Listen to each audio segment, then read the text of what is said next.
Hey, Hi, Nikki. How you doing? doing great. Doing great. All Good right, to see you. I'm fired up. great. Good to see you too. I'm shocked that I was able to get this to work correctly. I was sure I'd screwed up somehow. We're off on a good Uh, start. yeah, absolutely, absolutely. So I guess for the rest of you there, I get hope you enjoyed that video of the highlights from the seasons. My name is Dick Emmet, class of '94. I graduated from the College of Arts and Sciences, and I'm now a university trustee, and I'm part of the Athletics Student and Campus Life Campaign Committee. I'm also a proud parent of two Cornell students, one class of '93, class of '23, and the other class of '26. And as an alum, I've taken great pleasure in giving back to Cornell and to athletics and physical education in particular. Tonight, I'm here with the Meakem and Smith Director of Athletics and Physical Education, Dr. Nicki Moore. I've had the pleasure of working closely with Nicki and her team this year as we have sought to lay some new foundational pieces upon which to build a thriving future for varsity athletics and physical education at Cornell. So, Nicki, welcome. Hey, thank you, Dick. It's been such an honor to serve in this role, and I am so grateful that you and many notable others have come alongside to pursue a renewed vision for athletics and physical education at Cornell and for all of our storied programs. You have been incredible. I have absolutely no doubts that you're going to rock it tonight as our MC for this event. So thank you so much. Certainly for all that you do, but especially for taking on this role tonight. Okay, well, we'll see how you feel about me emceeing when we get to the end of this discussion. But happy to do it, and certainly really enjoy working with you. So, should we get things started up? Let's do it. Let's do it. Before we hop right into the program, maybe we can hit a few logistics. Oh, sure. Yeah, good point. So yeah, this is a sports related webinar, so we have to have a game plan. Right. So first, there's gonna be a conversation with you. I'm gonna ask you about your experiences and reflections on your time so far at Cornell. Then we're gonna have a discussion with three of our different head coaches, get their perspective on how things are doing. And then at the end, we'll have a Q&A session for viewers to be able to put in questions. So feel free to put in your questions into the chat as we go along, but we won't hit that until we get to the last section. So, Nikki, did I actually cover everything there? I think you got it. I All almost right, you wow. All got it, right, coach. I'm one for one on the emceeing front. Good I'm shocked. job. Great. All right. So to start off, why don't we begin? Question for you about year recap. You've been on the job now for about a year and a half. Give us a recap now. Yeah, I assume the first 6 months or so, you're probably just trying to get a lay of the land, find out where everything is. But so thinking more probably in the last year, what are the things that you've been focused on, and give us a general idea of what's been going on in your department. You bet. So it's been a fantastic year and a half, full first year. It's been really nice to actually see the whole thing come together. And, when we got started last year, we got really focused early on three basic expectations for our department, for everybody in it, in a charge to listen, to lead, and to love. And if we do those three things really well every day and all the things that we do, whatever it is that we're doing, we figure we're going to get a little bit better every day and we're going to make a positive impact or we're going to have a meaningful journey. And so we started there. We then embraced the mission of student and campus life, the division to which we belong in athletics and physical education, led by the intrepid vice president for student campus life, Ryan Lombardi. In the mission there is to inspire transformation. We got super creative through athletics. So then we sought to really try to understand more clearly what our department's specific purpose is in the broader story of Cornell, and really what emerged from that were for these purposes of winning, wellness, spirit, and leadership. So we've been really kind of focused in this last year or so on enhancing the student athlete experience, especially as it relates to these four purposes. And so I'll go through just a few examples from this year. So with winning, we focused on building community and really supporting the development of a championship mindset. And a few things folks might have seen are expanding our marketing efforts and launching Big Red Threads. I love hearing from you all who are reading Big Red Threads. Thank you for reading so faithfully. If you aren't reading yet, you can get a link to sign up for that. But also really asking for feedback, asking student athletes to provide some feedback on their experiences, articulating high expectations. Those are all things kind of in the winning bucket. In the wellness bucket, we've been focused on enhancing health and well-being. So just for example, we've activated a departmental staff well-being committee. And then we're things like supporting foreign team travel. We currently have 2 of our women's teams who are overseas, one in Spain and one in South Africa, having that sort of fuller experience. In the spirit bucket, we've really been focused on fostering inclusion and enhancing the fan experience. So things like co-sponsoring inclusion programming. Recently, Jennifer King came to campus, and Sydney Moore, one of our volleyball players, was host, and we sponsored that with our colleagues in SCL. We introduced alcohol sales in line and rink to see how that would go, and we'll continue to explore that to make for an exciting game day experience. We brought our cheer squads and Big Red bands and Big Red Bears all a little bit closer to the department to coordinate more closely with those student groups. And then in the leadership bucket, we've been focused on modeling really good, inspired leadership. I've been engaging and our staff have been engaging in the national conversation around athletics in Division I, which is wild in and of itself. And then, again, we're now focused on building this statement of a facility that we're going to talk a little bit later on as we go through this evening. But just a few stats highlighting some of the other really special accomplishments for our department. We have 315 wins amongst our 37 varsity sports and counting, 2 individual national champions, 2 national players of the year, 19 All-Americans, 4 Ivy League team champions, 1 team national champion for men's polo in USPA Division II, 4 Ivy League players of the year, 5 Ivy League rookies of the year, 3 Ivy League coaches of the year, 1 national assistant coach of the year, and 161 members in the 400 club. Those are student athletes who got a 4.0 in one or more of the following previous 2 semesters. So 161 of our student athletes got perfect 4.0s last year. Couple of other quick notes. Our intramural participation this year notably was more than doubled the year before. We have pickleball, that's new. Our group fitness participation is up 26% this year. As I mentioned earlier, the Division I landscape is changing at warp speed. I'm participating on a couple of boards and committees, trying to sort of stay abreast of that and ensure that our voice is heard in it, or try to ensure that our voice is heard in it. It's really, I think, a time for us to be thoughtful about how Cornell is going to be well served by making adjustments that though are aligned with our institutional and league values. I think we need to lean in really hard to our competitive advantage. And we think of that as a true student athlete experience within a preeminent and highly competitive academic and athletic league. We have very high academic, athletic, and personal standards, the 4th largest offering of varsity sports in Division I. We have a robust PE, intramural wellness, and club offerings, one of the best and biggest outdoor education programs in the country, and a massive network of passionate alumni and generous parents, folks that care about Cornell and are cheering for our success. So we have so many things going on. It's awesome. It's been a great year, and really can't wait to do more.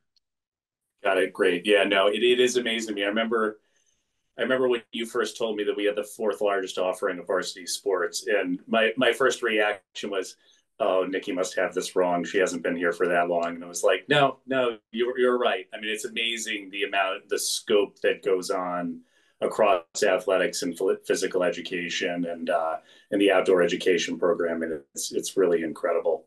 I'll give you my 2 cents real quick, though. If for enhancing the game day experience, you mentioned it, but you just have the band go to everything. Like, oh my gosh, nothing is better than the band. As soon as the band is there, everybody gets fired up. It's perfect. So just bring the band to everything. Amen. That's yeah. So I mean, so speaking of great supporters of Cornell athletics, the band is certainly a big one, but across all of the students and the alumni, Cornell athletics really has incredible support.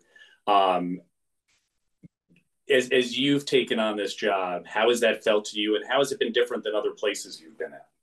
Mm.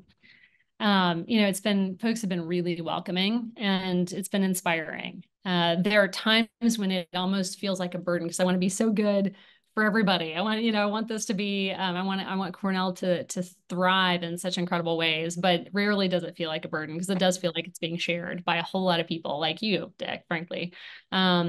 And it does feel like I'm part of this really big team. And we get to work every day to improve our world through investing in these brilliant scholars and athletes who are becoming leaders. And it really feels like a privilege to get to be here at a place like this with students like we have. And it's such a unique combination of characteristics in people. And I do feel like have had so much support from my boss Ryan and our student and campus life colleagues. The campaign committee has embraced athletics and physical education and has helped us to think about how can we really do our part to advance things on the campus and in the campaign. We've had 4 head coaching searches in the last year, and in each one of them, we've had alumni advisory committee members who have hopped on a Zoom at last minute and participated really sincerely and thoughtfully. And I think it's helped us to make incredible hires in those positions. Folks have just been so generous with their time and energy and resources and insight. And one of the things I love about Cornellians is, I don't know if I have it quite right, but it's some combination that's like equal parts brilliance and sincerity and confidence, as well as like grittiness and enthusiasm and connectedness. And it's such a privilege to get to be part of that community. When I got here last year, the Meinig Fieldhouse development was already the planning was already underway, as you know.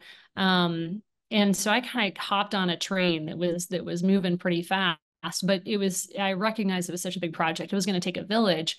And in some ways, it feels like the field house is symbolic of who we're trying to become. I mean, it's not just the field house, right? It's the field house. It's a new turf field on Alumni Field. And it's new development out of Game Farm Road with a field hockey field, a brand new, beautiful field hockey field out there.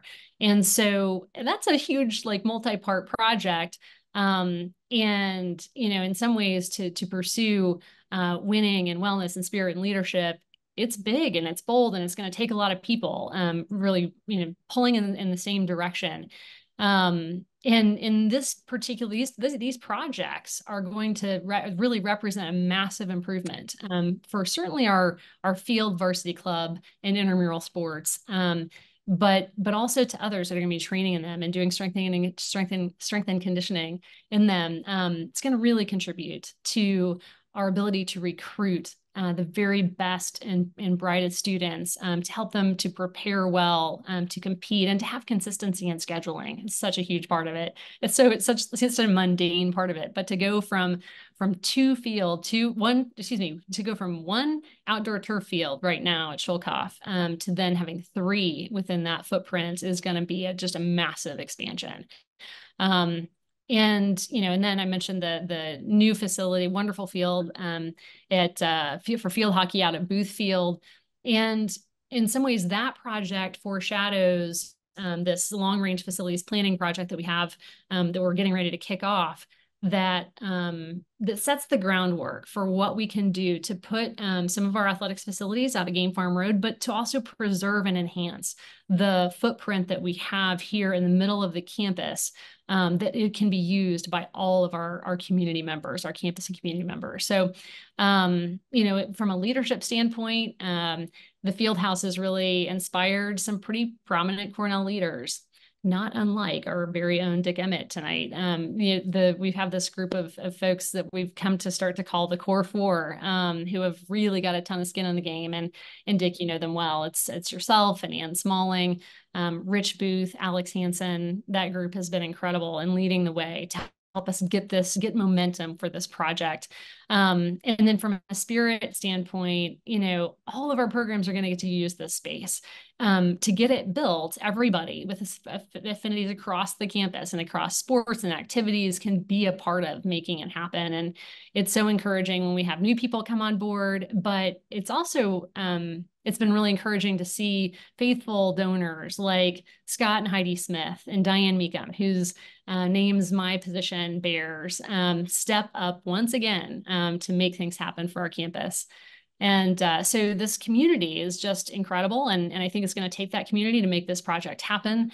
Others that are part of that community that have made other things happen this year. Truly on the spot.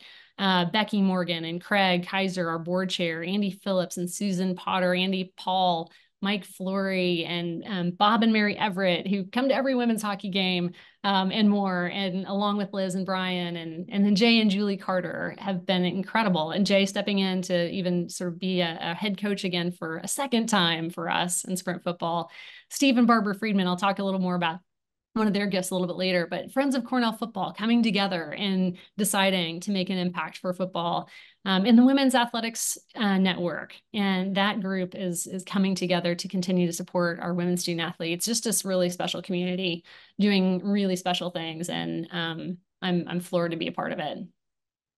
Yeah, as you're saying that, I was thinking I've enjoyed the most of working with you on these different athletic projects is getting to meet all these people who are involved as alumni with athletics and wanting to give back. And, it could be, a team that they played on, it could be physical education overall, but it's such an impressive group of people, and they care so much about Cornell and in particular, the Cornell students. I mean, all these things come back to the students and the type of experience that they have. And, it's been an incredible group of people. And you mentioned the wellness piece in there, and I just want to touch on that real quick you mentioned it a little bit, but just make it clear for other people, that component that you're focusing on, you've explained to me before, of having that central campus location be facilities that have the ability for all students to be able to use them. Yes, they will be used by varsity teams, and we certainly need more turf field space. Every coach will agree with that.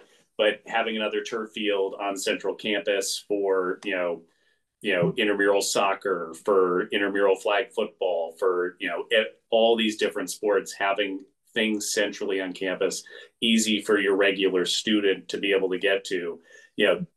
The varsity baseball team is going to make it out to Game Farm Roads for practice. That's who they are. But intramurals need to be on central campus, and having those facilities locally is really important for the general student body. So the last question I wanted to ask you, but I think we've hit it a little bit already, or I'm assuming we've hit it a little bit already. I wanted to ask you what your top priority is for athletics and physical education right now, but I think I started to get the answer when you were talking before. Yeah, the top priority really is to build the field house, but it's not just about the building, right? The building the field house will require us to all come together and to do a hard thing. It will require some sacrifice from a lot of people. It'll require investment from a lot of people. And I think that the repetition of showing ourselves that as a Cornell community that we can come together and build something like this, that's a statement facility that serves the entire campus, that looks really pretty darn cool. That is that's something that is truly contributing to the health and well-being of the campus. That's the thing that makes it really the top priority. And so, you're seeing here on the screen are some images of the field house, and this one in particular just shows you kind of generally where it's located. That I'm pointing to it. That's not helpful. But under you can see that Bartels and Liner Rink, they're kind of toward the center bottom. And so it's behind there, in between Tower Road and Bartels. But again, the long-term growth plan, we've talked a little bit about. The getting field hockey a new facility is going to improve sort of opportunities for that women's program. We're going to continue to look for ways to improve those opportunities. It's this turf field on Alumni Fields, that's the circle sort of pointing on the left. We're going to make that as big as it's required to be, that's wide enough for a soccer field, which is the widest field that we have. If we go back one more slide, sorry about that. I want to make sure I'm speaking to the right thing. So that outdoor turf field is going to be wide enough for a soccer field, long enough for football. So it accommodates football, football, both lacrosses, soccers, and of course, ultimate frisbee and all kinds of other intramural and club sports. So it's going to be a great addition. And we are one of the elite institutions in the world, and we want to push toward excellence in all areas. We want to be a place that demonstrates excellence through winning and frankly match the level of academic programs that we have on this campus. So what we have right now, we've raised $36.3 million in philanthropy, and we've got about 6.33 to go. And right now there's a challenge pool, and by those core 4 donors. And so all gifts that go to support these projects of $250,000 or more will qualify for a 1-to-1 match. And so that simply expands sort of the naming opportunities that are available. And we've got fields, we've got rooms, we've got entrances, all kinds of things that really give people an opportunity to demonstrate a commitment in this building in a really tangible way. And so we'll be sure and do some follow-up and give people an opportunity to reach out. But always, you can get a hold of me at cornellad@cornell.edu if you've got some questions, that sort of thing. Great. Yeah. Oh, yeah, sorry. Go ahead. Well, you asked about priorities, and so that's a top priority. It really is. We want to get that thing done and start using it, so because it's going to serve so many teams and support so many ways. But we have other priorities too, and just very much in brief, our priorities are to, again, get that long-range facilities plan going. We want to enhance student-athlete well-being. We really need to enhance and support our health and performance unit. We've already got some great things going in there with sports science and sports medicine. We're going to be, thanks to a gift from Stephen Barber Friedman, we're going to be able to expand our programming that's supporting mental health for student-athletes in the fall. We started working with campus dining this year to enhance what our student athletes are doing nutritionally, and we want to keep working on that as well in a collaborative way.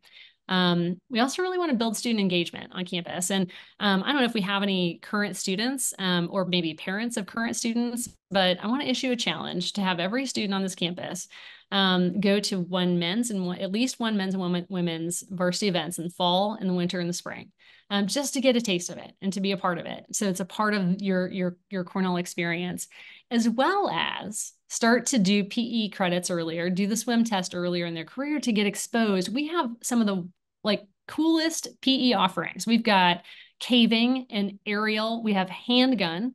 And I think we also have tree climbing, amongst other things. So there's so many things to be exposed to and experience here that will support that sort of lifelong journey of well-being in whatever people are doing after Cornell. And then finally, the other sort of big bucket is really supporting our people, getting our staffing right, getting our organizational effectiveness up, and doubling down on professional development. We're only serving our students as well as we are as professionals, and so those are all things that we're working toward. And really fun thing, quick note, Mark Tatum, who is a Cornell alum, baseball alum, who is the COO of the NBA, and recently invited some of our team to go to the offices here in New York City last week, and to get some marketing knowledge from Teambo. So that was really cool. But we got to take more advantage of that incredible Cornell network. Oh, that sounds awesome. That's great. And yeah, I mean, as a as a parent of one recent graduate and one rising junior, I definitely echo what you said about going to games. Both my kids love going to hockey games, going to basketball games, football games, lacrosse. I mean, it does really engage you as a student. I agree. It's a great opportunity for kids. And then I keep going as again being a parent, going to the wellness part for kids. And for those of us who are alumni, we all know January, February, and really even March. Ithaca is not the greatest place in the world to be. I remember really liking to play intramural sports a lot in that period of time.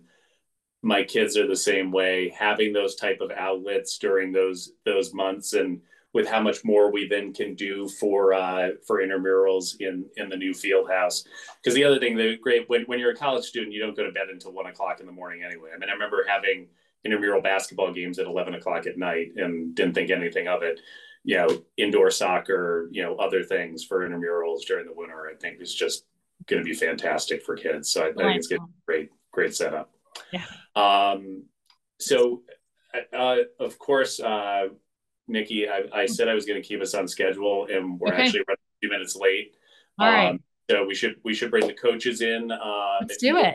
Some introductions. Absolutely. Yeah, no, it is truly my honor to get to introduce to you our three head coaches who are with us tonight.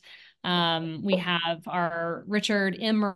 Moran, head coach of men's lacrosse, Connor Busick, class of 2015, our Karen Bain-Kukrold, class of 82, head coach of women's lacrosse, Jenny Grapp, class of 1986, who taught me the term ithacating, which is, I think, the weather situation. That was like in my first month. We have our Roger J. Weiss, class of 61, head coach of football, Dan Swanstrom.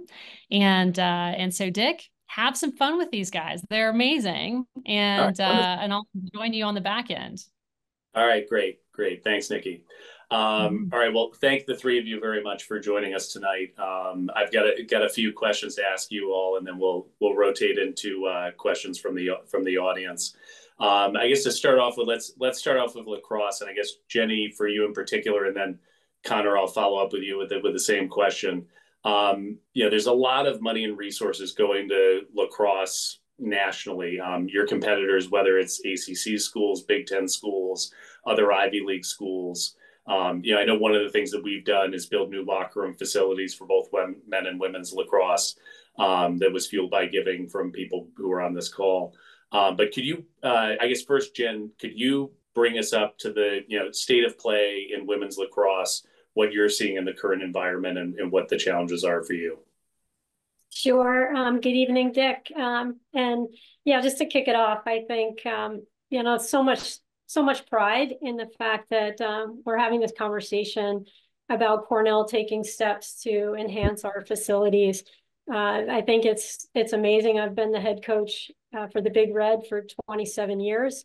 And I think 27 years ago, having more facilities and having a place to compete and train and get ready for our season, especially an indoor facility, I think that's been a priority for all these years. So it just feels amazing and great to be at this point where we're going to do something big and exciting. And I'm really proud of all the Cornell alums, Cornell the lacrosse alums in particular, who really have gotten behind this project.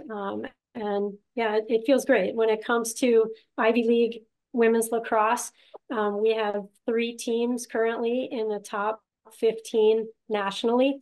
We're just coming off our Memorial Day weekend and our Final Four, and Boston College won the national championship over Northwestern. Both Penn, University of Pennsylvania, and also Yale competed all the way into the quarterfinal round of our NCAA women's lacrosse tournament. So I think that speaks pretty strongly to where we are in just a competitive landscape. The Ivy League is right in there, perhaps behind the ACC and the Big Ten, but right in there. And women's lacrosse at Cornell, looking to compete. For us to say we want to compete in the Ivy League, we're also competing nationally. So I hope that answers your question. I'm Yeah, excited. absolutely. No, absolutely, for sure. And Connor, I get same question for you. Tell me about the state of things for men's lacrosse, and then Jenny was talking somewhat about the field house also. So if you could add on to just the general state of things about what your thoughts are about the field house and the additional turf field, how that would impact your program as well. Sure. Well, again, just to echo Jenny's sentiments, excited to be here. Excited to spend some time with some great alums and families and, Big Red supporters. Just in terms of, the college lacrosse landscape, it's changing rapidly, just like the rest of college sports. It's truly becoming an arms race, and, the biggest, shiniest things are seeming to win out. And that's in the league, with Yale and Brown having, lacrosse facilities adjacent to their stadiums, but also outside with ACC, Big Ten schools kind of pouring a lot of money in and creating the opportunity for these schools. And so certainly, we're trying to keep up, but not in the same way, I don't think. I don't think we'll ever be resourced like a Big Ten school, and we don't plan to be. And so we want to live on our competitive advantage. We want to recruit the type of people that are Cornell lacrosse players. And we often talk about substance versus flash, and finding the right people that are here for the right reasons, that care about the tradition, that care about the culture, that care about the brotherhood, and want to be the toughest, hardest working guys in the room. And fortunately, it plays into what we have and how we do it. But as you mentioned, we were very fortunate to have a locker room renovation in the past few years. And it's nice to have something that is shiny. It's nice to have something to point to show the support of our administration for our program. We're fortunate to be upholding the tradition with so much success, but certainly to have a couple of things like that to point to and show the support of our administration, the support of our university for where we're going, and the hope for our continued success. Certainly sets us on a path to continue to compete at an elite level, to recruit against a lot of those schools and put us in position to continue to compete for national championships and Ivy League championships. Got it. Wonderful. Thank you. Coach Svanstrom, you just came into Cornell in this offseason, previously offensive coordinator for Penn. Offseason for football. Could you let the group know what off-season training is like now in football? When I played, it was when we got to the end of the season. There was weightlifting in the off-season. That was about it. There was a good amount of that, but that was the whole thing. I know from talking to the past that's involved a lot. So can you bring people up to speed on what the team does in the off-season and how important that is for your development of the team? Yeah, absolutely. I mean, in the sport of football, you spend more time training than you actually do playing the game. You only get 10 opportunities a year in the Ivy League. So for us in the Ivy League, you get 6.5 hours of training per week. And the way we break that down is we do a running session on Sunday afternoon. We do our agility work. The reason we go on Sunday afternoon, as I learned quickly here at Cornell, is the class schedule here does create some issues with getting the team together and getting them prepared. So we actually run on Sunday afternoons between 5 and 6 p.m. And then we come back Monday morning and we combo up a running and lifting session that lasts about an hour and 45 minutes.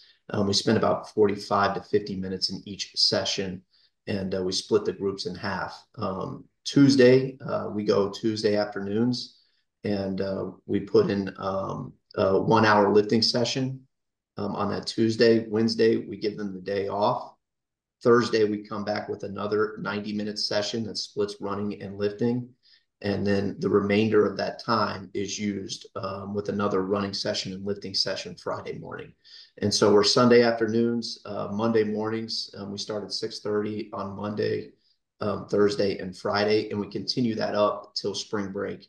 And then this year we did spring football after spring break all the way up till the last day of classes. So our schedule does change once we get into spring football.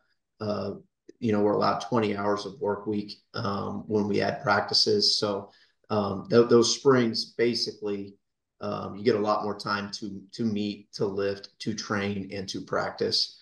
And so those last couple of weeks are more like our in-season schedule than it is in the off season. So we stay in that schedule for about 10 weeks. Got it. And I remember when you first took the job, we were talking about how Penn was finishing up their new football facilities. I think that was around if I remember reading the press releases, right, about a $35 million project for upgrading just for football, just the football facilities. Right. And I've seen kids putting out recruiting videos of going through their locker rooms and stuff. I have an assumption that the new field house at Cornell is something that would have a positive impact on recruiting and for your team. But what are your thoughts on that, of the influence of the field house on recruiting? Yeah, I mean, I think the impact in recruiting is going to be massive. I think if we're speaking on reality's terms of recruiting to Cornell, as I have found out in a hurry, sometimes Ivy League recruiting can be some of the nastiest recruiting in the country. As someone who's worked at 5 different institutions, one of the things that has come up consistently with our competition is they like to use our climate and our weather against us. And you'll see kids, they'll be on their recruiting swings through the Ivy League, and they are clearly being positioned by other coaches in this league to ask certain questions. And so that is a question that has come up numerous times this spring. And I think for the first time in Cornell's history, the football program has been able to deflect that with the plans to build this indoor facility. But we had a defensive lineman up from Pittsburgh. He was at Dartmouth, and he was coming to us before he was going back home. And he knew the right questions to ask. And I would assume he was prompted to ask that question at Dartmouth to us. Because I don't think they know what the plans are. It's just those things of just getting people in the door. When you talk to students, what their objections are about playing football here at Cornell, and digging into those little objections, it's not a little thing. It's just a million different things that add up to this 0.1% difference for a student making a decision, and adding that difference in showing the commitment in our sports and our athletics is going to create tremendous energy. And I was seeing that at the tail end when I was leaving Penn. It was just getting the people in the door, getting people here, getting the opportunity to spend a day with them and show them how great this place is. All we're doing is building so much depth into our recruiting boards because we're getting more people here, because we're eliminating the objections of coming to Cornell. So we're getting more opportunities of elite student athletes here on campus. Yeah, I know Dartmouth has a beautiful field house facility. I'm sure the last thing that they tell those kids when they make that run through is like, "Oh, have the Cornell guys take you to their field house when you get to Ithaca." Yeah, for sure. All right, well, thanks. That was great, Dan. Really appreciate it. And Nicki's got me on the clock here. I got to stay on time with our schedule here. So let's bring Nicki back on, and let's go to questions from the people who are watching. Let's see here. Let's get Nicki back. All right, we got Nicki back. Hi there. I've been trying wonderful. to skip away at some of these, but I'll finish the one I'm on. But let's take some. Okay, you ready? Yeah, can I? Because Nicki, the first question I have is for you. Can I start off? Okay. I can. Okay. I'm ready. All right. As college athletics continues its modernization, and as the competitive landscape becomes inherently inequitable, how and where do you think Cornell can create a pathway to competitive excellence regionally and nationally in such a way that aligns with the values and beliefs of what it means to be Cornell? That was from Chris Hawthorne. Come on, man. Chris Hawthorne. He's just trying to trip me up. No, I'm kidding. Chris is a wonderful colleague. And it's definitely not a softball question, but that's no reference to actual softball. We are in the process right now of really trying to understand our finances and the resources that we have available to each of our programs in a very specific way. So that we can become more agile and make more thoughtful decisions as the landscape continues to shift. we have tried some things this year. We're trying some things this year that I think are values aligned, but also are responsive to the demands that are coming in externally. For example, we have been working with our Center for Entrepreneurship on campus, much to with the help of our own Mike Schaefer, to try to expand paid internship opportunities for our student athletes. And that's just one example. So it's we're staying close on, what's happening. And ultimately, as a member of the Ivy League, and frankly, as an institution at Cornell, with a founding motto of any person, any study, having a broad-based set of offerings for students continues to be a high value. And so we will be doing all that we can to support our students and our programs in a way that they can still be competitive, but also really focused on being true to the student athlete model. Wonderful. All right, Connor, I've got one for you. You ready? Yep. All righty. So this is from a father of two boys who play lacrosse in Darien, Connecticut, and are interested in attending Cornell.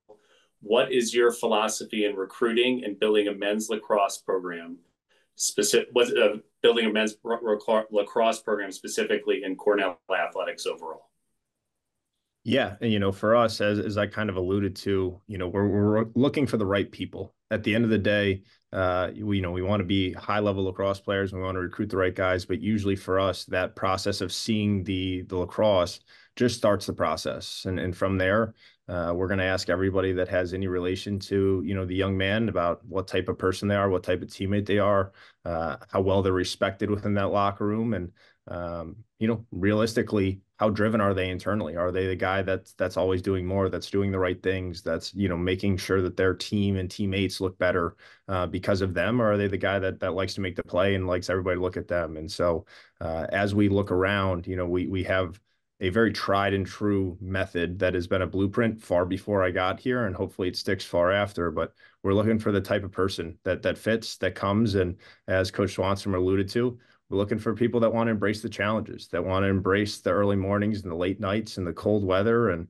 for us, up to this point, we've never had the field house, and it's kind of been a part of our identity and who we are. And so when we find people that are great teammates, that are hard workers, that care about the people around them, that are excited about challenges and not just willing to take them on, but excited about that opportunity, those people are successful here and come in and do a great job and help us continue to solidify the culture that we have to be a blue collar team that likes to work hard and build a camaraderie and a brotherhood that lasts far beyond their time here. Hey, Sounds Dick, wonderful.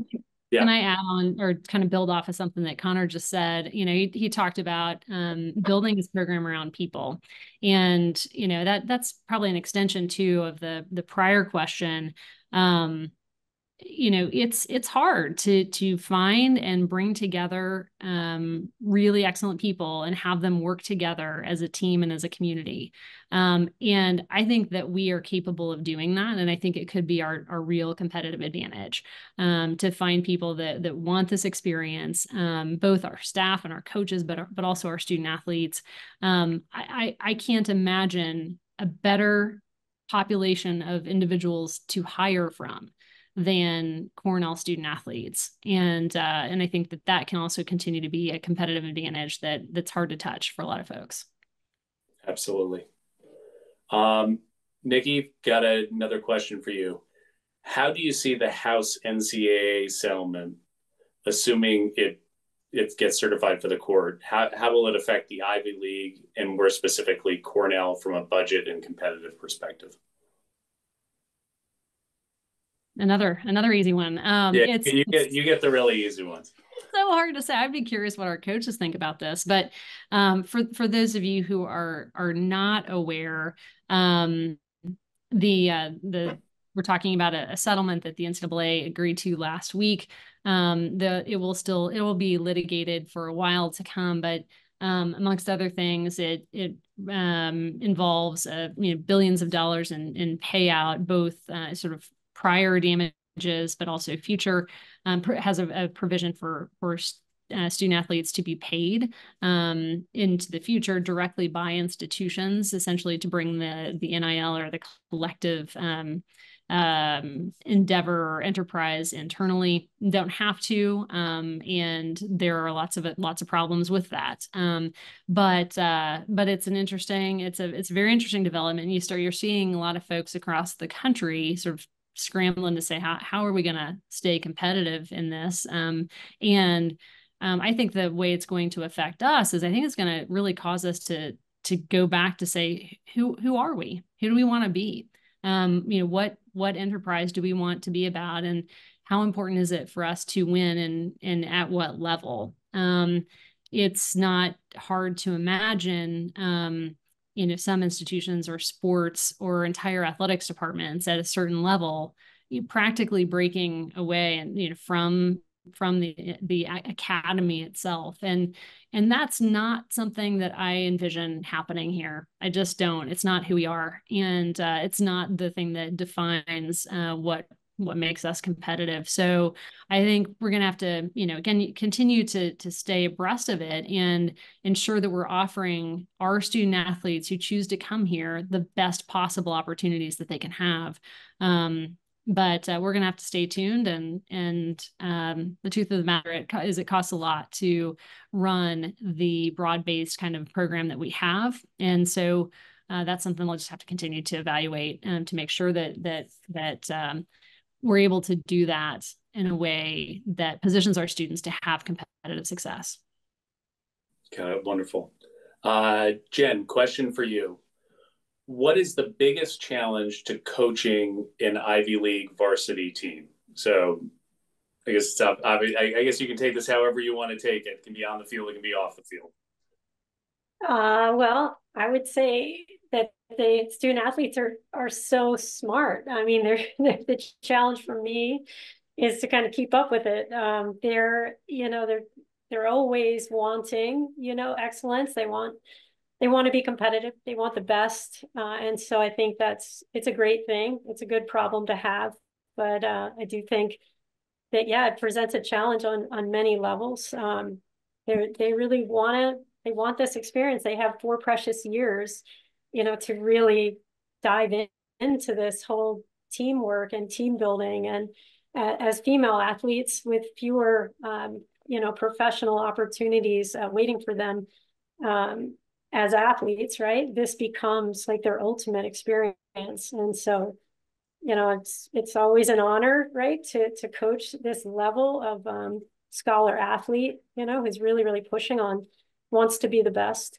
I think we're kind of right here on this call, like having this moment in time where we have the opportunity to seize momentum and, to get something done that's really transformational and exciting. And I know for my women, it's really an indoor facility for us to play.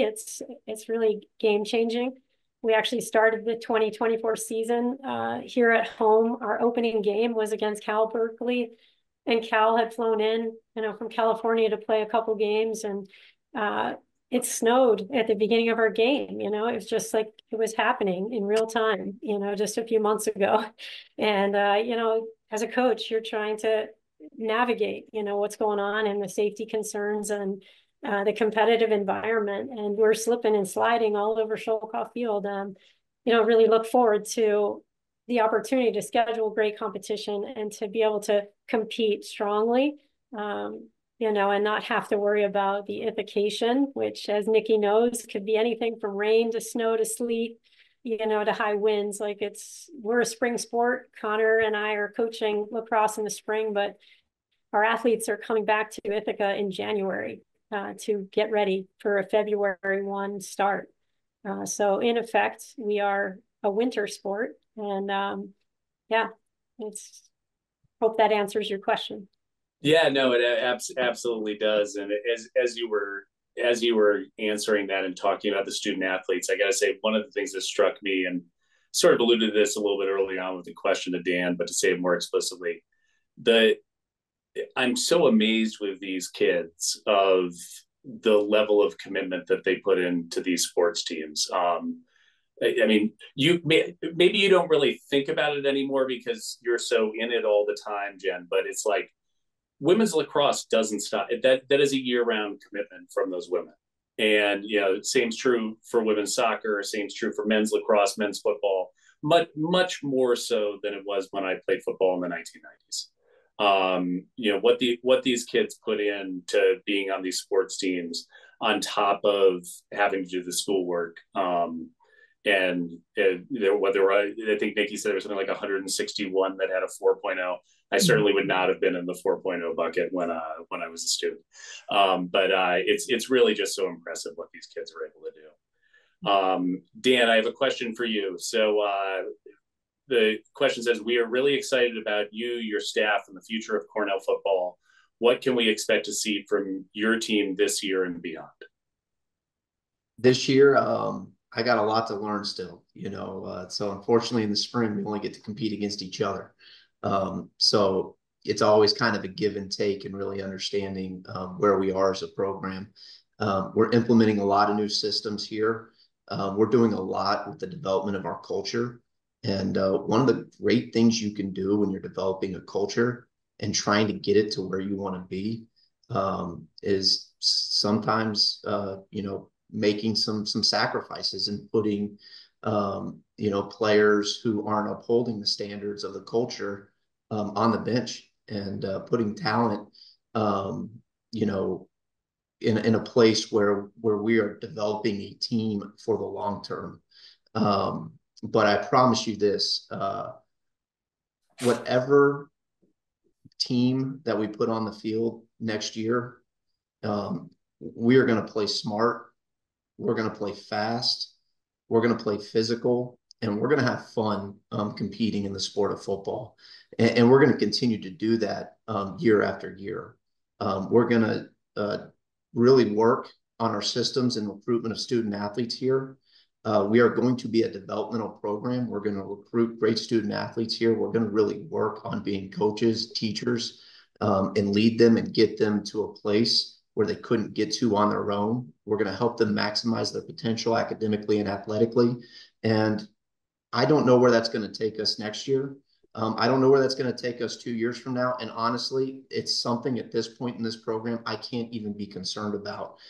Everything that I'm concerned about is how we will get incrementally better tomorrow and how we'll maximize our abilities tomorrow.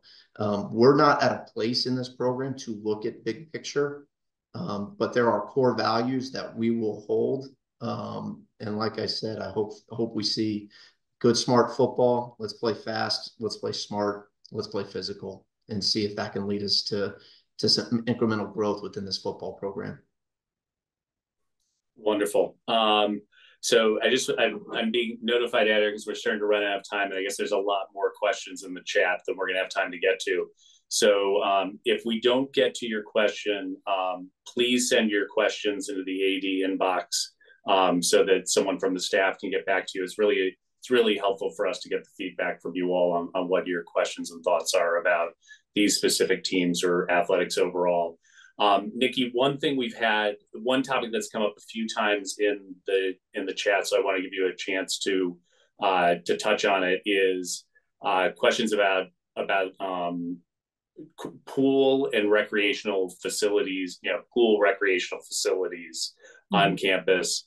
The state of that right now, kind of, do we have any plan for that at this point for upgrading those facilities? I believe right now, you can speak to this better than I can, but we use IC has an incredible pool. I think we use that for a lot of our pool-based activities. Well, we actually have we have two pools in Teagle Hall. Some may recall we have a teaching pool, and then we've got our pool that we compete and a lot of folks use to work out in, and then we have a pool in Helen Newman Hall.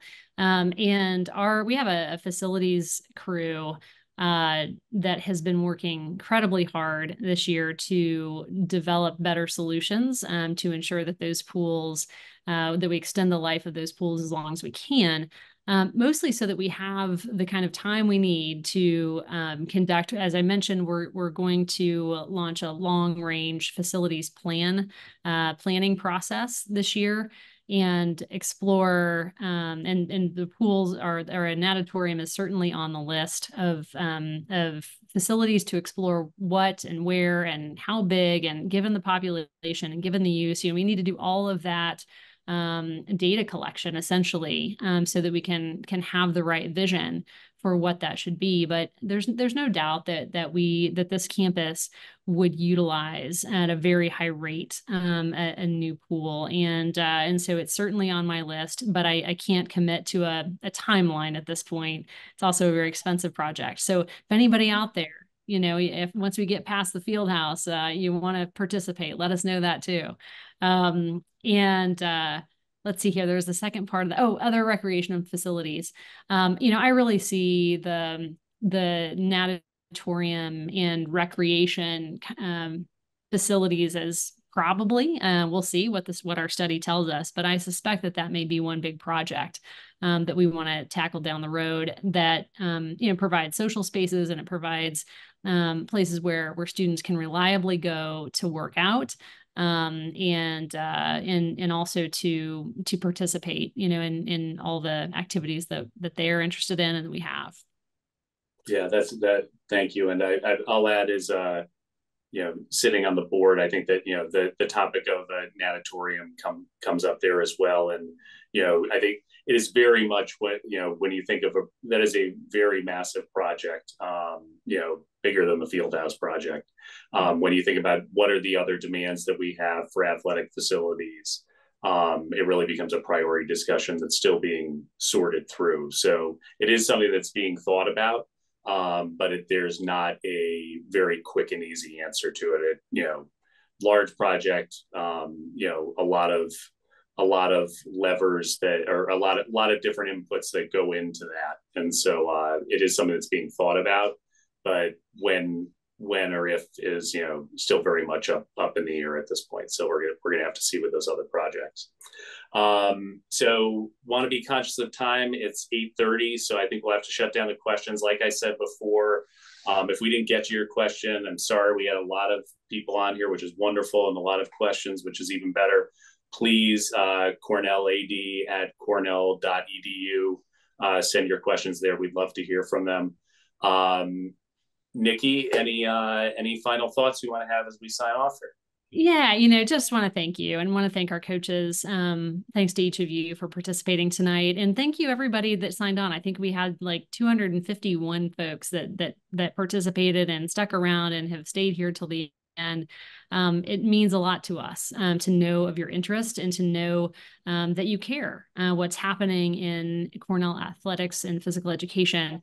So I thank you so much. And I really look forward to our next season and connecting with more of our fans, and again, keep reading, keep staying up with us, and please do find ways that you can become a part of the team. There are lots of ways, and we can't wait to have you as a part of our extended family that is participating in really tangible ways. So thank you.